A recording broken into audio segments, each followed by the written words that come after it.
Ya, oke. Assalamualaikum warahmatullahi wabarakatuh. Semangat pagi, semangat siang, semangat sore, semangat malam.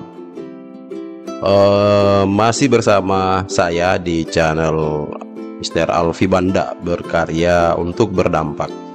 Pada konten kali ini, sahabat sekalian, saya ingin mengajak sahabat-sahabat sekalian untuk kita pelajari bersama salah satu fitur yang saat ini lagi familiar dan ngetren ya di platform Merdeka Mengajar, yaitu pengelolaan kinerja.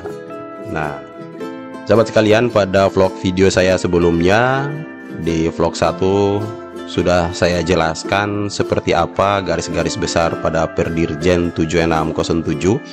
Kemudian pada vlog 2 juga sudah saya jelaskan bagaimana pengelolaan kinerja pada platform Merdeka Mengajar. Nah, pada vlog ketiga kali ini dengan topik kinerja guru, kita akan demo bagaimana cara memanfaatkan atau menggunakan fitur pengelolaan kinerja di platform Merdeka Mengajar untuk guru dan kepala sekolah.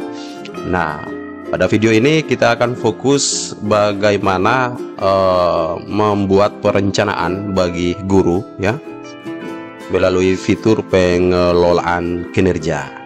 Oke, langsung aja sahabat-sahabat sekalian ya, kita masuk ke platform Merdeka Mengajar seperti biasanya menggunakan belajar ID kita masing-masing. Setelah masuk seperti ini ya, sahabat-sahabat pastikan dulu bahwa sahabat sekalian telah memahami beberapa juknis dan juga regulasi terkait tentang pengelolaan kinerja guru yang terintegrasi dengan SIASN ya, kinerja BKN dengan platform Merdeka Mengajar. Jika sudah memahami, kita langsung aja membuka fitur pengelolaan kinerja. Ini fitur baru ya, yang mana ini juga sangat penting sahabat-sahabat sekalian bagi guru untuk mengawal ya, mengupgrade, mengembangkan ya, mengupdate kompetensinya yang tak lain dan tak bukan, yaitu untuk meningkatkan kompetensi dan berdampak pada pembelajaran untuk murid. Nah, yang pertama, ketika kita setelah membuka fitur pengelolaan kinerja ya pada dashboard PMM tadi, kita kan diperhadapkan seperti ini ya. Terbiasalah untuk membaca sebelum mengklik. Oke, kita pelajari dulu. Nah, di periode pertama ini ya, kita diminta untuk mulai perencanaan kinerja pada bulan Januari ya, mulai dari 1 Januari. Nah, dari 1 Januari sampai 31 Januari. Nah, apa? Kita akan mulai membuat perencanaan kinerja. Di sini isi praktik pembelajaran, pengembangan kompetensi, tugas tambahan dan perilaku kerja. Pastikan perencanaan diajukan sebelum batas waktu. Nah,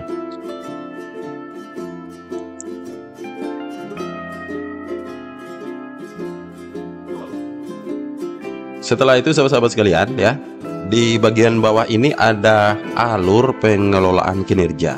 Jadi ini perjalanan periode pertama ya untuk fitur pengelolaan kinerja ini, yang kita bisa cek ya. Ini untuk Januari perencanaan guru ya. Kita akan buat perencanaan di sini dan persetujuan dari atasan. Nah, kemudian pada bulan Februari nantinya ini adalah persiapan observasi kelas. Ya, next di bulan Maret nanti ini ada periode observasi kelas dan diskusi tindak lanjut. Nah, tahapan-tahapan ini nanti secara nasional ya, guru-guru di Indonesia di setiap fase-fase bulan ini akan melakukan tindakan-tindakan yang berputar dalam satu siklus, namun sedikit berbeda indikator dan pengembangan kompetensi dari apa yang dipilih di RHK nanti. Nah, kemudian pada bulan April sampai Mei ya, Ini adalah pelaksanaan tindakan atau pelaksanaan tindak lanjut guru dengan pemantauan atasan. Nah, nanti di akhir periode pertama di bulan Juni ini adalah proses refleksi, proses penilaian dan penentuan predikat kinerja. Ya, sebagaimana yang telah saya jelaskan pada video sebelumnya bahwa tahapan perencanaan kinerja yaitu mulai dari merencanakan, melaksanakan dan menilai. Nah, karena di bulan Januari ini kita diminta untuk memulai perencanaan setelah kita pahami seperti ini. Nah, kalau belum masih ingin belajar lagi tentang fitur pengelolaan kinerja ini, teman-teman bisa nanti di referensi di bagian bawah ini ya, bisa dipelajari lagi bagaimana cara menggunakan sistem ini. Nah, di sini ada panduan, ada video tutorial, ada artikel, pusat bantuan dan sebagainya. Atau teman-teman bisa mendownload ya surat edaran Perdirjen GTK dan regulasi lainnya, termasuk surat edaran bersama ya Kepala BKN dan Menteri Pendidikan, Kebudayaan, Riset dan Teknologi. Next, kalau sudah kita pilih mulai. Oke, kita pilih mulai. Nah, sebelum kita lanjut pada perencanaan, kita diminta untuk cek data diri Anda. Oke, ketika data diri kita ada yang belum sesuai, ini bisa langsung hubungi operator untuk perbaikan data kita di Dapodik ya. Nah, oke sahabat sekalian, jika sudah, ini akun yang saya praktikan ini adalah akun guru, salah satu contoh untuk akun guru honorer ya. Jadi ternyata guru honorer juga diberi ruang ya untuk mengelola fitur pengelolaan kinerja di PMM ya, dan walaupun tujuannya bukan terkait tentang pembuatan SKP ataupun juga untuk kenaikan pangkat yang kaitannya dengan administrasi ASN, PNS dan ASN P3K. Namun teman-teman honorer dapat memanfaatkan ini untuk mengevaluasi diri, untuk berkomitmen dalam rangka untuk meningkatkan kompetensi dirinya, untuk membuat atau tergabung dalam bagian orang-orang yang melaksanakan transformasi pembelajaran yang berpihak kepada murid. Nah, kalau sudah, kita langsung pilih data sudah sesuai, jika sudah sesuai. Oke. Setelah itu sahabat sekalian, nanti ada resume data kita. Apakah data diri Anda sudah benar? Ya, kalau sudah, silakan data sudah benar. Kalau belum ya dicek ulang. Oke, datanya sudah benar. Nah, kita langsung masuk di tampilan perencanaan kinerja. Sahabat-sahabat sekalian perlu pelajari di sini ada 5 tahapan ya, ada 5 tahapan. Tahapan pertama adalah praktik pembelajaran. Ya, oke. Di praktik pembelajaran ini nanti teman-teman akan memilih satu indikator ya, satu indikator dari 8 indikator dan juga beberapa indikator yang merupakan rekomendasi dari hasil raport pendidikan sekolah kita. Kemudian di pengembangan kompetensi. Nah, di pengembangan kompetensi ini adalah aspek pendukung atau aspek yang dipertimbangkan oleh atasan kita nanti. Jadi di sini nanti tidak dinilai ya, hasilnya tidak dinilai oleh atasan kita. Namun ini menjadi bahan pertimbangan ya untuk nilai akhir kita. Kemudian untuk tugas tambahan, ini juga ketika kita terlibat dalam kegiatan-kegiatan atau tugas tambahan guru, baik itu sebagai wakil kepala sekolah, sebagai bendahara ya, sebagai operator, pembina eskul, wali kelas, ataupun juga sebagai tugas-tugas tambahan lainnya ya, sesuai dengan perundang-undangan yang berlaku. Nah, nanti kita jelaskan di sini dan kita pilih, kita tetapkan, dan jangan lupa siapkan juga bukti fisiknya ya, berupa SK penugasan, berupa laporan ataupun sertifikat dan sebagainya. Nah, kemudian di perilaku kerja ini sahabat-sahabat sekalian, di sini kalau kita terbiasa menggunakan kinerja BKN ya, ini pasti tidak kaget dan tidak asing lagi bahwa ada 7 nilai yang nanti akan kita pilih Ini merupakan bagian daripada penyebaran dari surat edaran Kepala BKN nomor 14 tahun 2022 tentang core values ASN berakhlak ya. Jadi nanti ada 7 nilai yang kita pilih dengan tindakan dan aksi dan rencana untuk mencapai aspek tersebut. Dan yang terakhir pada step rangkuman ini adalah resume dari apa yang kita telah rencanakan dari poin 1, 2, 3, dan 4. Ya, ini tahapannya sahabat. Nah, di praktik pembelajaran ini sedang aktif, berarti kita masih dalam tahapan praktik pembelajaran. Oke, sekarang sahabat-sahabat sekalian, kita akan memilih satu indikator dari 8 indikator yang ditampilkan. Ketika teman-teman memilih mengambil langsung dari raport pendidikan, nanti akan tampil di atas ini. Klik raport pendidikannya ya. Ini tidak tampil karena memang akun yang saya demokan ini adalah akun yang sekolahnya belum memiliki raport pendidikan ya. Ini sekolah baru dan belum memiliki raport pendidikan. Tapi kalau misalnya sekolah Bapak Ibu sudah memiliki raport pendidikan, ini saya sarankan untuk melihat langsung dari raport pendidikan yang merupakan rekomendasi ya. Bagian-bagian mana yang perlu kita tingkatkan, yang perlu kita kuatkan dalam rangka untuk mencapai peningkatan raport pendidikan pada periode berikutnya. Tentunya ini juga tidak secara semena-mena kita memilih. Disarankan untuk berdiskusi, berdialog dengan kepala sekolah ya dan rekan-rekan guru, poin-poin mana yang akan menjadi perhatian kita bersama di semester ini. Nah, misalnya nih, setelah memilih ya, kita langsung pilih satu indikator yang ada di sini. Nah, ataukah merupakan rekomendasi dari raport pendidikan.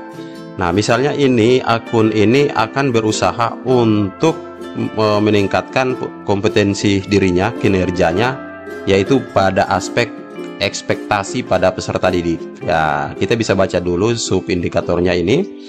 Nah, atau teman-teman bisa lihat nanti ada di sini ya, kalau ada yang tulisannya merah atau kuning, berarti itu rekomendasi dari raport pendidikan ya. Nah, jika sudah kita akan ke pengembangan kompetensi, ke tahap kedua. Caranya teman-teman ke bawah bagian kanan lalu ke pengembangan kompetensi. Ya, di pengembangan kompetensi ini kita akan membuat rencana hasil kerja atau RHK. Ya. Nah, di sini berdasarkan Perdirjen GTK 7607 kita diharapkan memilih minimal 32 poin.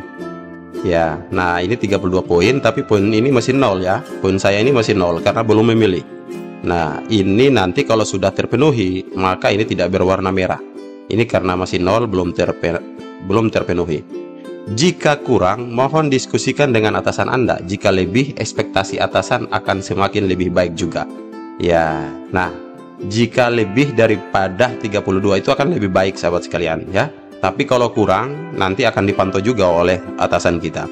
Oke, bagaimana cara pengisiannya? Kalau teman-teman masih bingung, ya ini ada bantuan bagaimana poin ini dihitung, bisa diklik di sini. Ya, kita mulai dari RHK pertama. Kita langsung klik ya. Nah, kemudian kita memilih ya. Kita memilih satu kegiatan. Di setiap kegiatan ini sudah ada poin sahabat-sahabat sekalian ya. Oke, ini juga bisa sahabat-sahabat lihat pada lampiran Perdirjen GTK nomor 7607 ya, sudah ada juga di sana. Dan di sini kita tidak perlu mengetik ya, sahabat sekalian tinggal memilih saja. Nah, pilihlah yang pertama, saya sarankan pilihlah aktivitas yang berlangsung pada periode Januari sampai Juni. Contoh, di sini meningkatkan kompetensi melalui peran sebagai peserta pelatihan mandiri sesuai model kompetensi guru. Nah, misalnya saya keinginan untuk mengembangkan kompetensi saya selama periode pertama ini, menyelesaikan beberapa pelatihan mandiri di platform Merdeka Mengajar. Nah, kita klik ya, targetnya mau berapa pelatihan nih. Oke, misalnya saya target ya ini 6 bulan ya, 3 kali ya 3 kali pelatihan mandiri, 3 kali 3 topik yang akan saya selesaikan. Nah, sahabat sekalian, ini langsung nilainya 24 poin. Ya, dan di atas langsung muncul 24. Berarti kurang 8 poin. Oke, kurang 8 poin ya. Ini sudah 24, kurang 28. Kenapa ini 24? Ya, ini karena item ini 8 poin. Karena saya target kuantitasnya, jumlah kegiatannya adalah 3 kegiatan, maka ya 8 dikali 3, maka dapat 24 poin. Diingat sahabat-sahabat sekalian, pendukung yang nanti kita upload adalah sertifikat topik. Ya, sertifikat ini nanti terintegrasi dengan platform Merdeka Mengajar. Ya, oke. Dicatat bahwa ini agenda kita nanti nih, sahabat-sahabat sekalian. Salah satunya, kalau ini 3 kali kegiatan dalam 1 semester, berarti minimal 2 bulan sekali kita harus menyelesaikan 1 topik pelatihan yang ada di platform Merdeka Mengajar sesuai dengan model kompetensi. Nih, sesuai dengan model kompetensi. Kalau saya seorang guru, maka saya memilih topik kaitannya tentang guru. Oke, ini karena masih kurang 8 poin, kita tambah lagi sahabat sekalian. Nah, kita ke RHK kedua nih, kita langsung pilih apa yang mau ditingkatkan. Oh, saya ingin mengikuti webinar-webinar berbagi praktik baik yang dilakukan oleh komunitas belajar dan sebagainya, misalnya untuk peningkatan kompetensi dalam pemahaman terkait tentang implementasi kurikulum Merdeka. Yuk kita coba cari peran sebagai peserta, ya, melalui peran sebagai penyusun, ya. Oke. Nah, misalnya ini ya, meningkatkan kompetensi melalui peran sebagai partisipan kegiatan seminar. Partisipan ini berarti peserta ya, dalam seminar, lokakarya, konferensi, simposium, atau studi banding lapangan yang diselenggarakan di bidang pendidikan. Nah, kita klik sahabat sekalian, lalu targetnya mau berapa kali kegiatan nih. Oke, misalnya 1 kali kegiatan. Oke, jika sudah, kita cek lagi. Wah, ternyata di sini sudah menjadi 28 poin karena sudah tambah tadi ya 4 poin. Berarti masih kurang 4 poin minimal ini standarnya. Berarti kita perlu tambah lagi sahabat-sahabat sekalian. Kita perlu tambah lagi ke RHK ketiga. Nah, di RHK ketiga ini sahabat-sahabat sekalian, silahkan dipilih lagi ya, mana yang perlu untuk ditingkatkan sebagai upaya untuk meningkatkan kompetensi kita. Nah, misalnya di sini saya ini adalah seorang penggerak komunitas. Nah, komunitas belajar saya aktif misalnya dan melaksanakan kegiatan berbagi praktik baik secara daring maupun luring. Nah, kita bisa cari misalnya nih, meningkatkan kompetensi melalui peran sebagai penggerak komunitas belajar dengan mengadakan minimal 3 kegiatan berbagi praktik baik. Ini nilainya besar sahabat sekalian ya, 36 poin. Oke, next. Nah, 36 poin.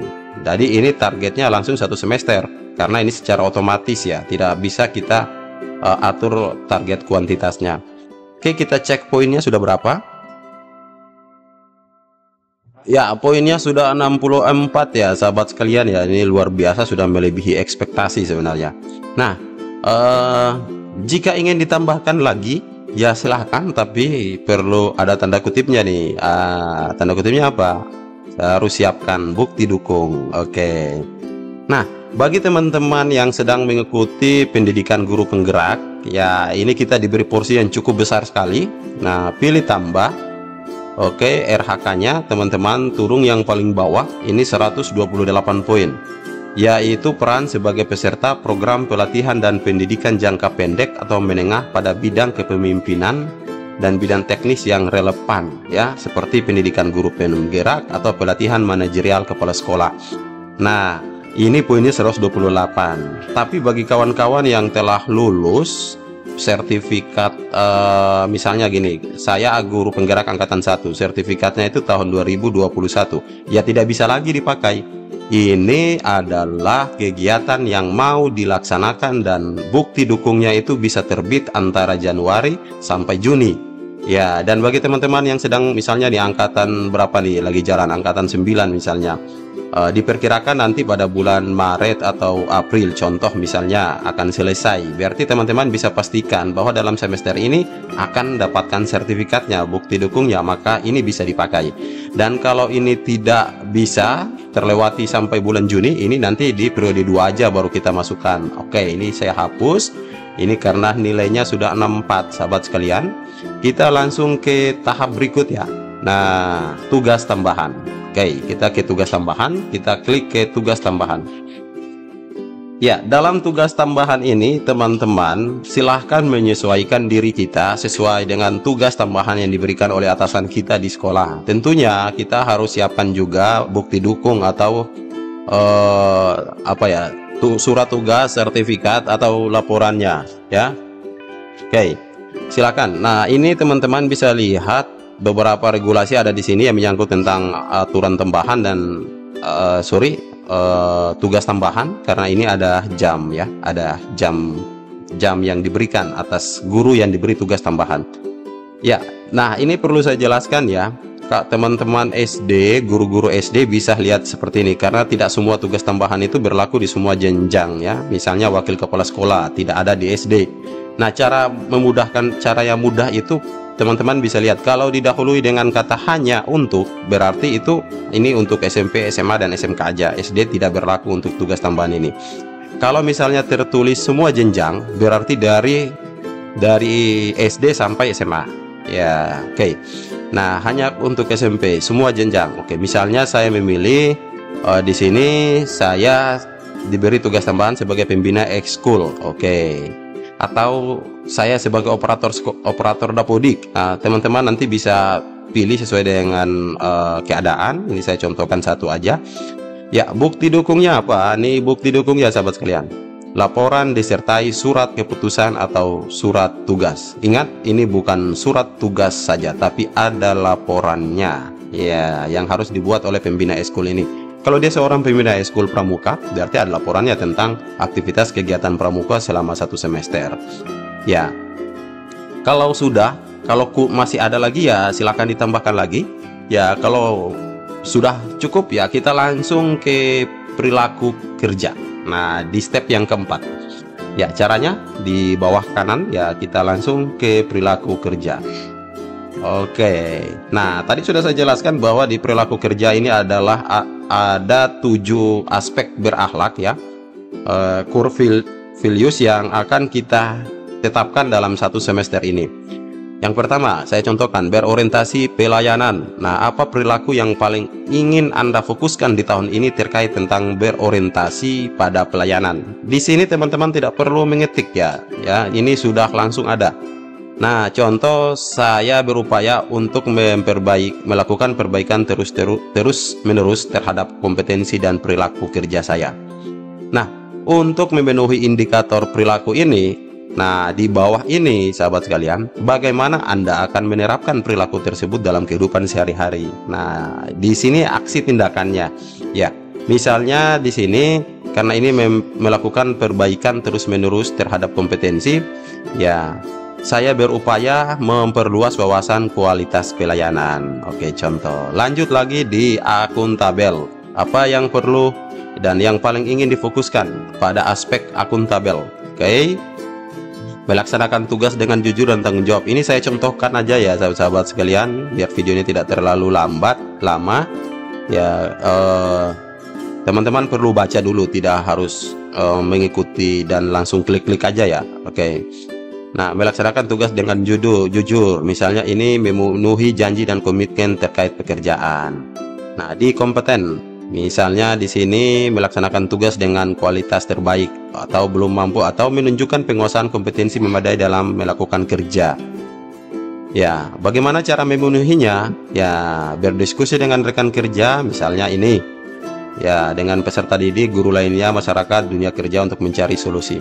Untuk harmonis, ya, menghargai, memberikan pertolongan, mampu membangun lingkungan. Yuk, yang mana yang mau ditingkatkan? Contoh adalah menghargai setiap warga satuan pendidikan.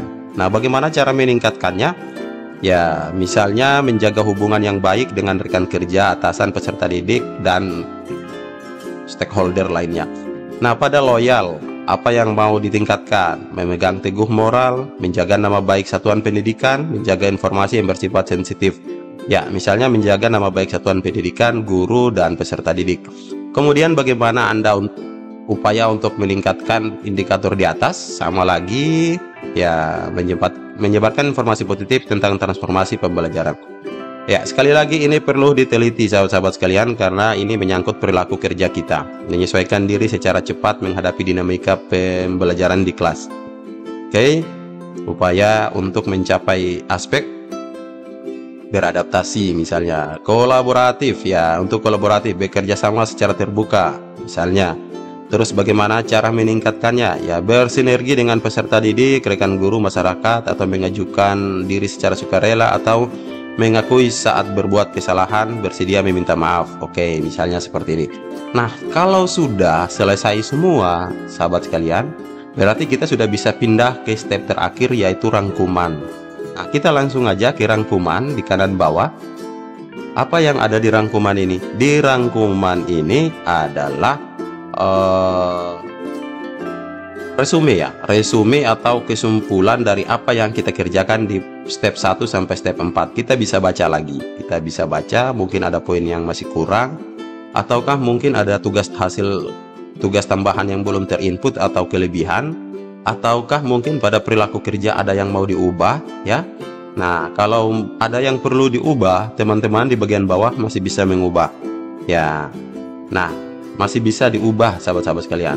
Kalau tidak, misalnya ini sudah pas, kita langsung ajukan. Ajukannya kepada siapa? Kepada atasan kita, kepada kepala sekolah kita. Nah, nanti bagi kepala sekolah akan diajukan kepada pejabat yang menilai di dinas pendidikan. Nah, karena ini guru, kita langsung saja ajukan ke akun kepala sekolah. Ya, lanjut kita ajukan. Ya, oke, ajukan perencanaan kinerja ke atasan. Ya, siapa atasan? Nah, ajukan ke atasan di kepala sekolah kita nih. Oke, kita ajukan. Nah, ataukah teman-teman belum yakin, masih perlu baca lagi? Ya, kita simpan draft dulu. Ketika simpan draft, teman-teman masuk dan apa yang sudah kerja tidak hilang ya. Jadi masih bisa lanjut lagi. Oke, kita langsung ajukan.